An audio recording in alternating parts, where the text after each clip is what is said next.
Welcome to the Life Engineering Podcast. My name is Gabriela Embon, former chemical engineer, relationship coach, and author. In each episode, we'll uncover the wisdom, strategies, and tools to help you build thriving relationships and purpose-driven careers. My wish is that something shared in this space touches your heart, brings clarity, or gently guides you toward what you need most in your life right now. Thank you for being here. Let's begin now. Welcome back to the Life Engineering Podcast, the space where we explore how to design a life of no regrets. I'm your host, Gabriela Embon, relationship and career coach and author of Becoming a Power Couple. My guest today is Claire Hayek. Claire has over 20 years of experience helping leaders master their minds and elevate their teams under pressure.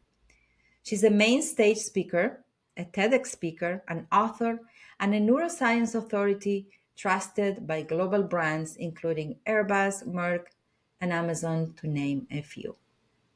She's also the founder of Mind Soul Purpose Team Building, and her work is rooted in neuroscience and mental fitness designed to help leaders build resilient cultures and elevate authentic human connection and sustainable performance. Claire's journey mirrors actually my own. Engineer to leadership expert, which is why I'm especially curious about the turning points that move her from pure problem solving to training leaders for clarity, presence, and sustainable performance. We will explore how to think clearly under pressure, why clarity beats certainty, and why leadership isn't taught, it's practice. If you want practical tools for mental fitness and authentic leadership, you are in the right place. Stay with us. Claire, welcome to the Life Engineering Podcast. Thank you. Thanks for having me, Gabriela. I'm so excited to have you here for different reasons. And yes, we're both former engineers. We kind of had similar path.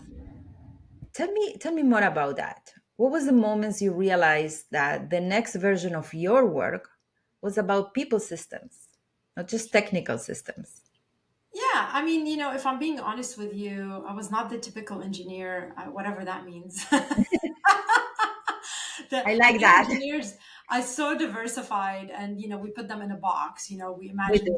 the nerd with the glasses and in front of a computer crunching numbers all day, and but really, I think engineers are multifaceted, and I think we both know that.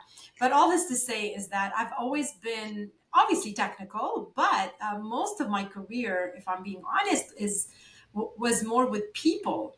I was the one that they brought in on projects when people weren't working well together, when deadlines were very important, collaboration, communication was key.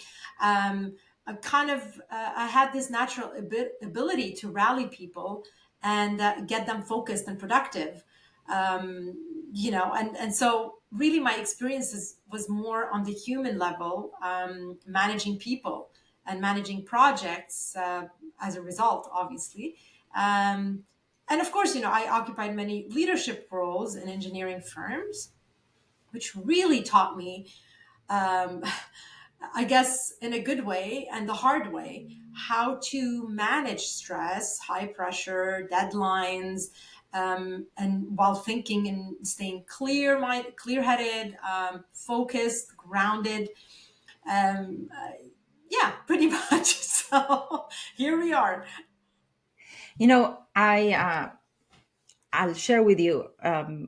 When I worked for Intel as an engineer, we will have these annual reviews. I'm resonating to what you said. My strength, I was always praised beyond the engineering work that I had to do for my ability to train. So I think that even when we do a career change, we can recognize that we were using our genius zone, perhaps not in the right environment or the areas we're passionate about, but we're always using it and recognize for it, correct? Absolutely. Absolutely. Well, I want to ask you so much. So let me tell you in advance so you get prepared. I want to know more about your latest TEDx talk and I want to know more about mental fitness. And I know the audience, the listeners that are for a treat. But before we do that, I have to start with a more personal question and ask you what what do you believe shaped you? Yeah, I mean, so many things. I think as human beings, we go through a lot of challenges, a lot of struggles that shape us. I think one of the big things for me was growing up in Lebanon. We fled the war. I'm a war child. I grew up in the war. It was amazing and it was horrible. It was just living through uncertainty on every single day. But as a child, you don't even think about that. You just go and play, and then all of a sudden you have to run to a shelter, and then you just trying to understand what's going on. And of course, I'm blessed to have amazing parents and family that were able to protect me and my sisters and create an amazing environment regardless that shaped us as resilient and resilience at 100%. So I think if I would summarize it to one thing, I would say resilience, and having lived that whole transition from war child to coming here to Canada, reintegrating, fitting in as a teenager, and then of course, some listeners may know or may not know, but I always had two careers. I had a career in music and a career in engineering. That's another resilience factor. It's like, how do you juggle two careers? And I'm a very passionate person that it was a non-negotiable. I wasn't going to choose. I wanted to do both. And I'm so glad I did. I think it's circumstances in general and my life decisions that always challenged me and challenged my ability to rise above and my intrinsic motivation in doing so through struggle, through challenge, through amazing and less amazing things. Thank you for sharing your story. I can see that resilience is a big component of it, that it's experiential from your childhood, but also genetic in your DNA, right? From your parents and previous generations as well. And that you have used that to fulfill your passions. Yeah, exactly. And I didn't even scratch the surface on entrepreneurship, and I know you understand that.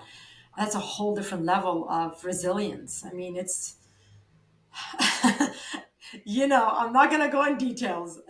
It's an amazing thing to do. Work for yourself, but man, you need to be resilient. You need to be perseverant. You need to be focused, and because everything is going to just stand in your own way. The challenges are humongous. There's so many out there trying to make it as entrepreneurs, and it's tough. It's tough, especially in this economy and all the uncertainties. And it's a constant test of how agile you can be and how well you're able to transform yourself throughout every single phase of entrepreneurship.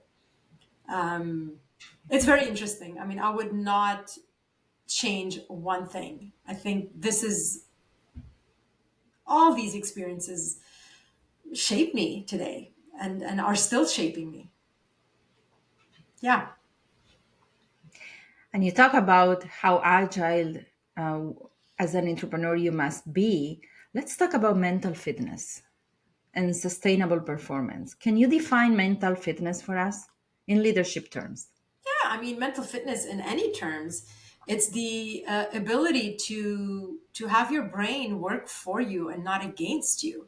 It's your ability to anticipate your sabotage pattern. It's your ability to be able to function at your full capacity, at your full potential, without standing in your own way. And it really stems from the brain and the ability to you literally growing gray gray muscle in matter, gray matter in your brain in order to be able to do that. So it's a lot about self-awareness. It's a lot about understanding your behavior, what it stems from, and not only understanding, but having the right tools to bring yourself back, as opposed to have your brain pretty much do whatever it wants with your life, your behavior, how you show up, your day to day. You are the one, when you're mentally fit, you are the one deciding what's going to happen. Am I going to get upset? It's not your body and your brain deciding, oh, here we go, there's a situation, and the blood flow is going through the amygdala, and now we're in the fear, fight or flight, and we're going to stay there for a whole day. That's running on autopilot and letting the brain do and react to everything happening around you. When you're mentally fit, not only and understand what's happening in your body, in your brain, in your heart, in your gut, in your body, period, at all times, as much as possible, but you're able to turn it around.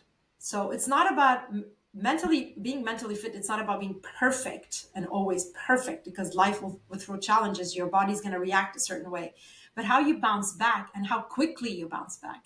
And that is the fitness. So think of it as a muscle, Mm-hmm. and Mm-hmm. then think of it as athletes. Athletes need to develop their body fitness at a certain level in order to excel at what they do. Leaders need to build their mental fitness in order to excel at what they do. It's being a brain athlete in a way, and having control over this muscle. Yeah, I totally agree with that. I was sharing with a client this morning. I said, when your judgment saboteur keeps you in the self blame and Hmm. guilt, you are not turning this problem into an opportunity.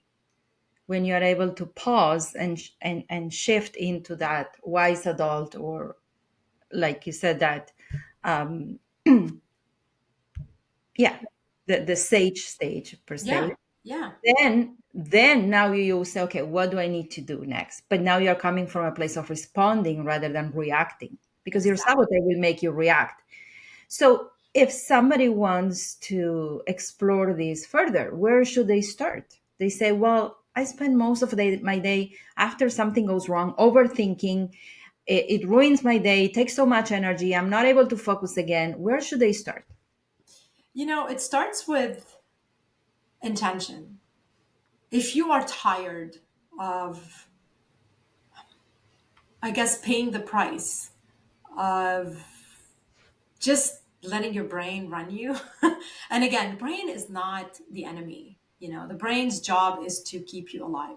And it's going to do whatever it takes to keep you alive. If it means it's going to tell you that it's going to guilt trip you, shame you, to keep you alive, because it doesn't have morals or anything, anything like that. It's just all about, It's an what do I operating. need to do to stop this person from doing this thing that I'm not really familiar with, because she's never done it before? So I'm going to tell her to be scared. I'm going to take away the courage. She can't step on that stage and do that talk because she's not ready, and she's going to make mistake. I'm not sure this is the environment I'm used to. I've never done this before. So it's going to do everything possible to sabotage you, because it's trying to protect you in its own terms. That's right. So the first step is to recognize the patterns. Um, you know, Start listening. Listen to your thoughts. What's going through your head? Have you ever stopped and ask yourself, have I ever stopped for 30 seconds? 30 seconds. Take 30 seconds and just stop and go, what was I thinking just now? What's happening through my head? You'll be surprised. So that's like this minimum, bare minimum. Being aware of our thoughts and how they're affecting our actions, being aware of the inner critic, of the judge, that's huge already. Not judging the judge is very key. It's very important, because when you judge the judge, you're judging anyways yourself. You're right in that. It's like the Yeah. self-fulfilling prophecy, right? So just observing your behavior, observing how you react, observing how you feel. That's the name it, the label it, and then the minute you do that, you already took the power away from it, because now you're Mhm. just taking a little pause zooming out and going, oh, I see what's happening. This is anxiety. Oh, I see what's happening. I'm shaming myself. This is guilt. This is anxiety. This is fear, right? And then the next step, and again, I don't want to overwhelm people here, but the next step when you are literally practicing mental fitness, you're already practicing it by naming it. But taking action is doing certain things, specific things to help you be more aware. And it could just be simple little 10-second, 20-second, 30-second awareness exercises, which is literally we can do right now talking, looking at the camera. I can observe the backdrop you have right now and just pay attention that it's a color white and there's a little blue and you're wearing a red shirt. And then I can just observe, oh, there's little squares and rectangles, really nice design. I'm not criticizing, I'm just observing. That's going to be very important. Do that for 10 seconds. Bring your attention to something right now in the moment. That is literally mental fitness. You just did like a mental fitness rep. It's like a bicep rep. And imagine you do this more than 100 times a day. And again, it's not a chore. You can do it as you wash your hands. Oh, bring your awareness to the different sensations. So we're talking about the different senses, right? So how cold the water is, the texture of this table, when you're cutting something, the sound of you cutting something, or cooking. So when you engage the brain's sensory ability, actually this is based on research from Stanford University in positive intelligence, that the cusp is the 100 reps a day. These are Yeah, like 10-second reps. When you go over that, you're really building consistently your mental fitness, and you're going to stop spiraling down. So you got to do it. I believe they studied it over 3 weeks, if I'm not mistaken, every day. But anyway, I really went from like little steps to all the way to woo, let's own this 100%. But just a quick overview. There's so much you could do, so much. Little resets before a meeting, little resets before a tough conversation. Um, I mean, it's endless and it's all out there and nobody talks about it. And I wish, and I only wish that I knew this when I was in my 20s, starting my career, or even as a child, as a teenager. And this is why I do what I do. I just want people to be aware of this, and they don't have to accept what they don't have to just suffer through. Oh, it's been like this all. Oh, my family, just anxiety lives in the family. No. Yes, okay, but you can change that because the brain is neuroplastic. It that's has right. this ability to reinvent itself and rewire itself. And only you can do it. Nobody else is going to do it for you. That's right. Wow. I love that. And so I want to put this into practice and ask you. So I know you recently did a TEDx talk, which I want to hear more about, but I want to zoom into that moment before you go on stage. Yes, I'm listening. You know where I'm going with this, Oh, right? totally. Please do. Just go do your thing. So because I had that moment. um I would say I felt it the most last year because it was a competition. I've been on stage this year, but it wasn't a competition. Last Hmm. year was a competition, so I felt that stress, and I can share how I dealt with that. I'm really curious to know what went through your nervous system, your Hmm. mind before you went on stage, and how you helped yourself. Yeah, such a great Because I question. think everybody can learn from this and apply. Absolutely. And I don't care how experienced you are in public speaking. There's just one thing, that I'm a performer. I performed all my life, with music, and every single time, no matter how well I knew the set and all the songs, every single time, that's me. Okay. um, I was so scared. I was scared. I mean, my brain is going, oh my God, oh my God, oh my God. And then I had to literally reassure myself and say, I can do this. I've done this before. You got this. Okay. Then you step on stage and then all the fears go away because you're doing the thing now that scares you. So it's all like the brain's like, oh, I'm good. I'm not dying. Okay, good. Let's just keep going. Now, TEDx. So this was my first TEDx, and I gotta say, I mean, I really prepared for it the day before. So this is not the day of. The day before, it was a dress rehearsal. We had to go and do the sound checks, check the slides, all that stuff, all the technical stuff. I was so scared because I had to go on stage and give my talk to an empty room, but give it as if the room was full, you know? And of course, I've done that within me and myself for the past 3 months rehearsing it. But now there's these other people. Some of them were sitting really like in corners or doing something. Nobody's listening.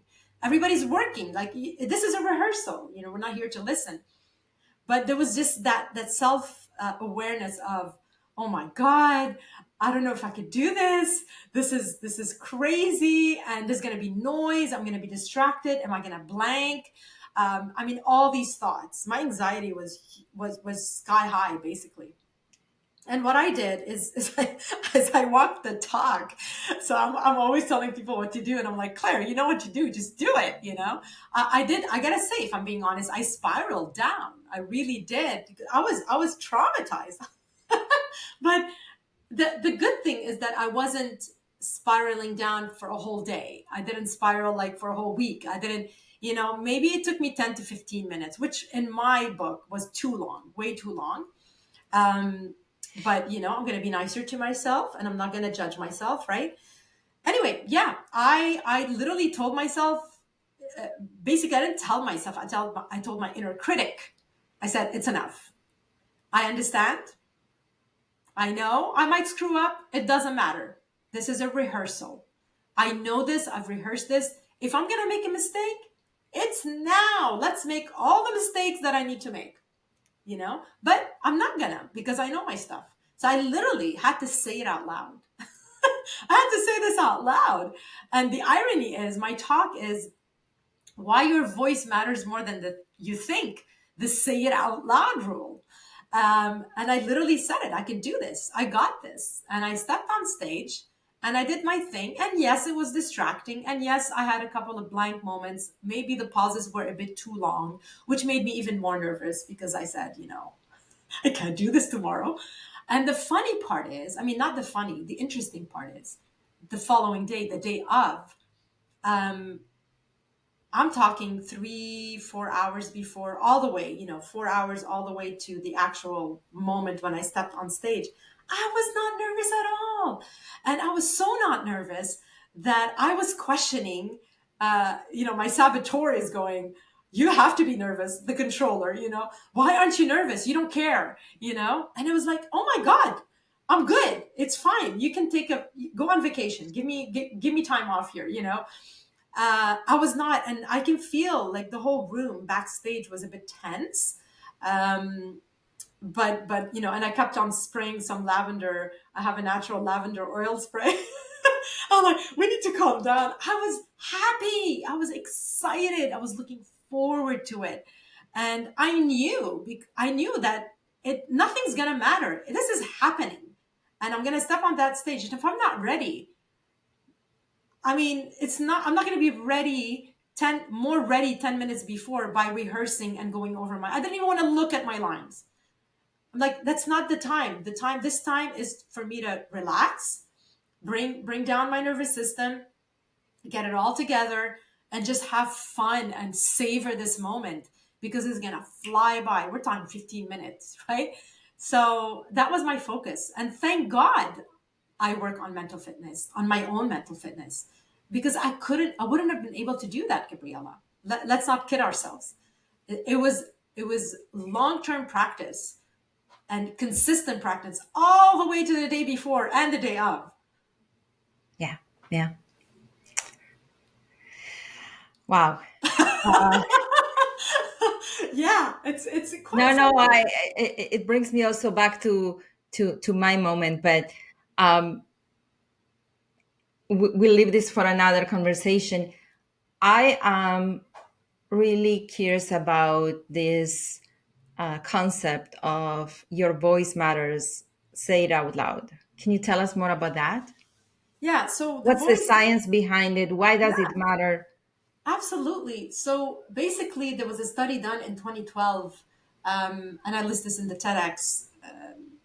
It's called the production effect. That's what it's known for now. And basically, what it says is that when you say the words out loud, um, you are engaging multiple areas of the brain.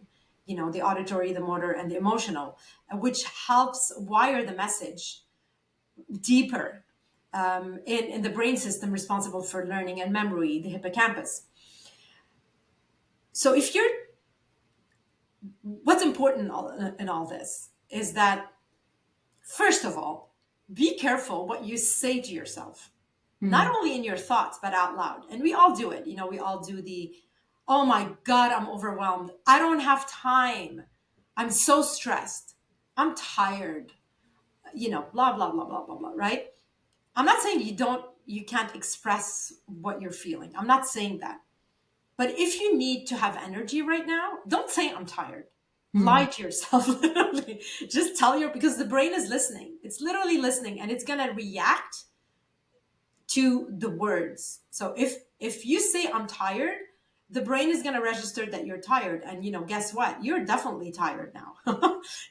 But if you say I may be tired, but I can do this. I do have some energy. I'm going to pull it together and I'm still going to go for a walk because I'm going to feel better after. Just automatically your brain is going to believe that if you do that and step out of this door, you're going to have more energy because you're telling it that that's what's happening. That's how powerful the brain is. That's how powerful we are and our power over our brain. So that's generally the rule. Basically, the study in a nutshell, they got participants to read text out loud and participants to read it silently. And they measured basically the information that was retained and how much information they remembered. And the participants that said it out loud remembered the information much better than the participants that read it silently, even when they tested those participants a week later. Wow. And that's known as the production effect. So not only be careful what you say to yourself, but also use it to work for you. If you feel that you're scared, you're having self-doubt issues, or you're scared to speak up in a meeting or in a classroom or whatever it is, then and if you practice saying it out loud anyway and speaking up, you are literally rewiring your brain towards courage and confidence. This Yes. is the beauty of it. Courage doesn't come because you decide I'm going to be courageous. You do the thing that scares you, and that's when courage comes in, right? And the more you do it, the more the brain is, that the brain is taking note and going, okay, well, I did it, and this is not the first time I'm doing it, and here we go, we're going to repeat it over and over again, to the point where it's not a thing anymore, because now the brain feels safer because it's done it before, and it's going to wire this courageous behavior. It becomes kind of second nature. Absolutely. Absolutely. Saying to I want to make sure I understand what you're saying, is saying to yourself, I got this, I can do this. Or even I wrote last Friday an article about this. I get to do this. I don't have to do it. I get to do it. Yes. So when I was in that when I participated last year in that speaking competition, I didn't have a chance to rehearse before. I arrived literally an hour before to the venue, Wow. and that was a major source of stress for me because yes, I've been practicing like you for a couple of months. My talk, it was shorter, and I knew it, but it's not the same when you're stressed. You obviously can block access to what you know by heart.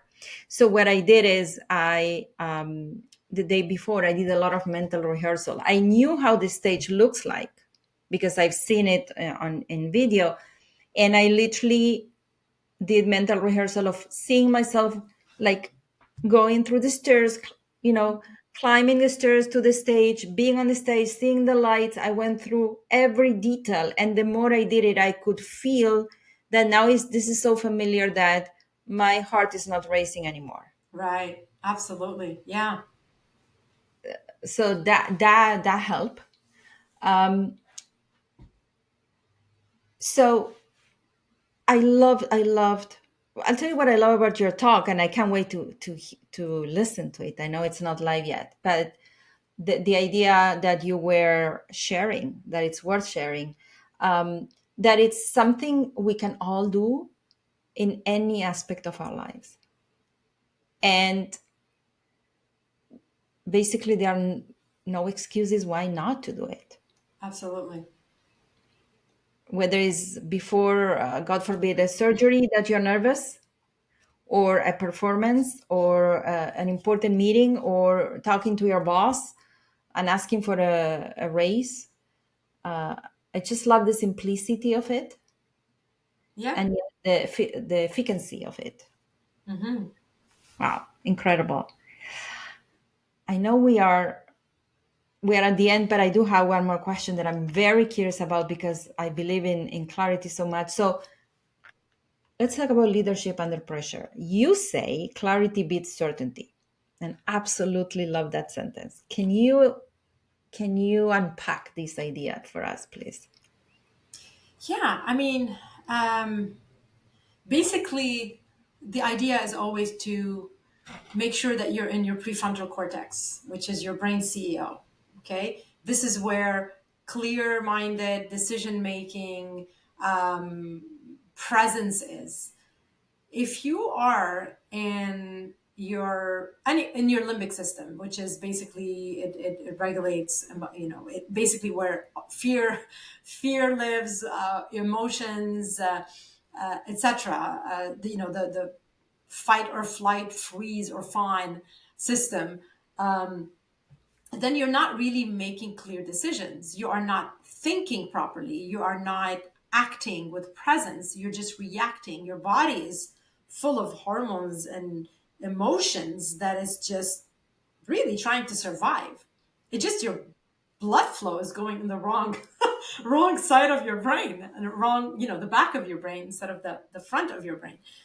So there's no logic. So the important thing is to be able to recognize where you are, to be self-aware, and have the tools to bring it back into the center that's going to make the right decision and calm you down, and put the foot on the brake, get the parasympathetic nervous system going, as opposed to the sympathetic system with just the foot on the gas. And so this is the key, is to have that clarity and be in the right frame of mind, I guess, if you want to look at it that way. I guess certainty is more about the brain feeling safe, you know but certainty is good. It's good for so many things. But also, it could be, if you're certain about something, you just want to convince yourself about something. That is the negative side of certainty. I guess I'm not talking about I'm certain I'm going to succeed. That's great. Please go for it. We're talking about just, I want everything to be under control. I need to know Controlling, everything that's exactly. happening to me right now, because if I don't, I'm freaking out. I'm in fight or flight. That's what I mean about, like, having that control all the time. You don't grow. You're not challenged. You don't learn if you're always 100% controlling every single situation, and feeling that you're completely safe all the time. That's good, but it's just a fear-based response. This is not a growth response. However, being clear-minded, having the ability to think clearly and make the right decision, even when you're scared, even when you have no idea what the outcome is going to be, that's real power, because that's how you grow, and that's how you transform your life and go for the things that you wish to have for yourself. It doesn't come from a place, because otherwise you wouldn't be growing, because you already know it, right? I don't know if that makes sense. Hard to explain, but No, it's the willingness to be vulnerable, and courageous to step into the unknown, yeah, right? exactly. That's how we learn, and not be afraid of failure. Not be afraid of failure, Mm. because that's how we learn. That's it's like, oh, okay, I know that. That's what you're wiring those new neural pathways, that you're saying it's okay to fail, and I'm not gonna I'm not going to stop myself from growing because I'm scared of failure. So this is how you get rid of fear. Because what's the worst going to happen? Oh, I'm going to fail. Okay, so I'll just try again. So that's not going to stop you. You're still going to do it. That's how you just literally pushing yourself forward in the right direction that you want. Obviously, this is all your call. Whoever wants to do that, no mandatory agenda here. But if you're in that situation, you can only make that decision, and you cannot force this on anybody. You have to be ready. And unfortunately, most of us wait for a drastic and dramatic event to happen before we're ready. And I'm just trying to bring awareness to this and say you don't have to wait for this major life event to wake you up. You could do this. You can just decide, you know what? I'm going to do this. I'm going to change my life. And that's exactly the life that I want. And visualize it and look at it every day and do the work. And it sounds like work, but it's not. It's really simple. It's really simple. I'll tell you what you're saying. It's music to my ears because uh, the alternative, what's the alternative, right? That's for me the concept. I'm so glad you're sharing this because this so aligns with the message of that this podcast is to help individuals create a life of no regrets. If you let fear run your life, we usually end up with regrets. So the alternative of not being courageous and stepping into the new is basically finding immediate comfort, right? That's when you look for instant gratification. But then on the long run, you end up with a lot of regrets. And I always tell people don't make a choice or a decision based on where you are, make a decision based on where you want to be. Mm-hmm. But making such a decision requires, right, being okay to feel the discomfort and Yes. that, of fear. So I'm so grateful that you are sharing these messages because, first of all, you are incredibly generous the way this conversation is going and what you're sharing with us. We are learning why clarity is so important. We are learning how to rewire our brain to work for us, to rewire our brain so we can live fulfilling, authentic lives, Mm-hmm.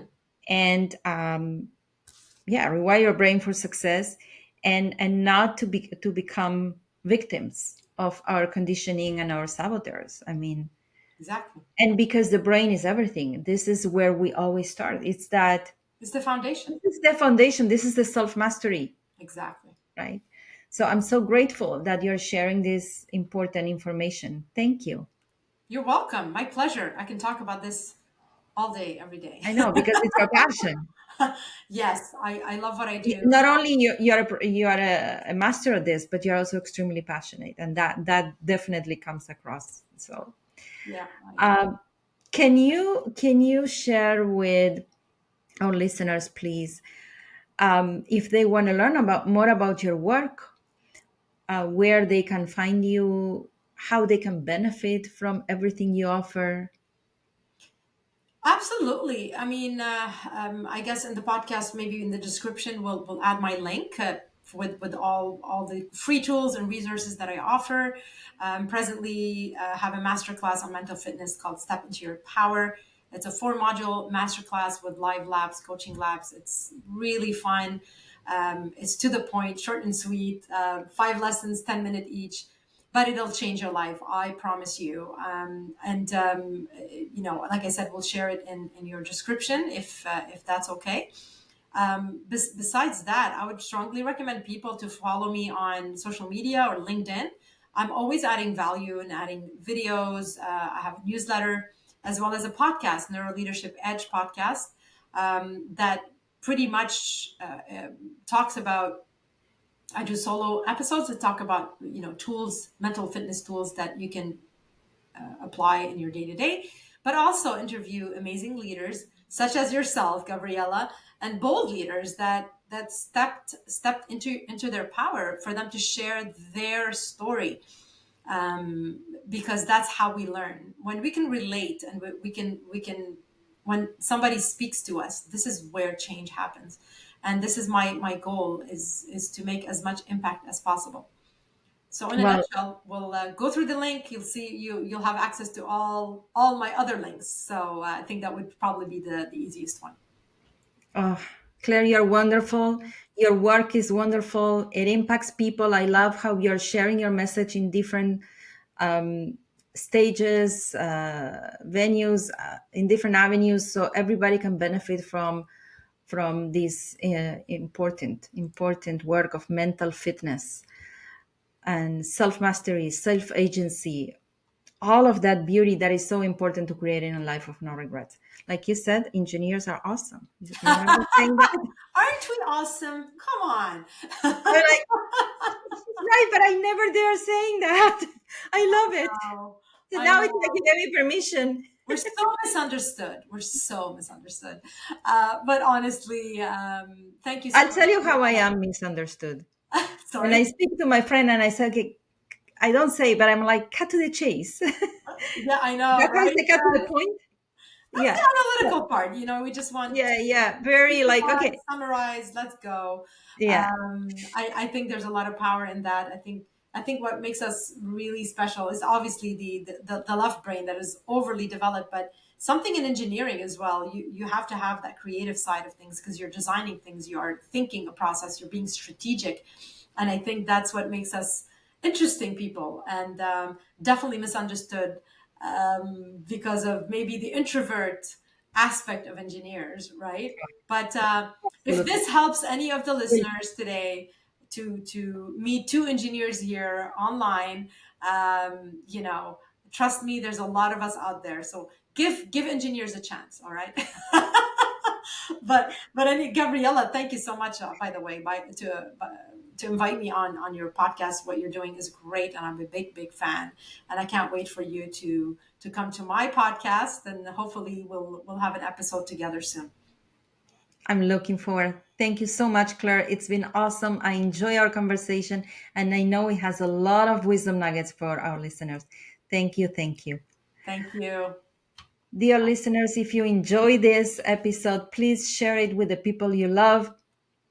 And don't forget to follow us so you get notifications for the next episode. Until then, keep building a life of no regrets.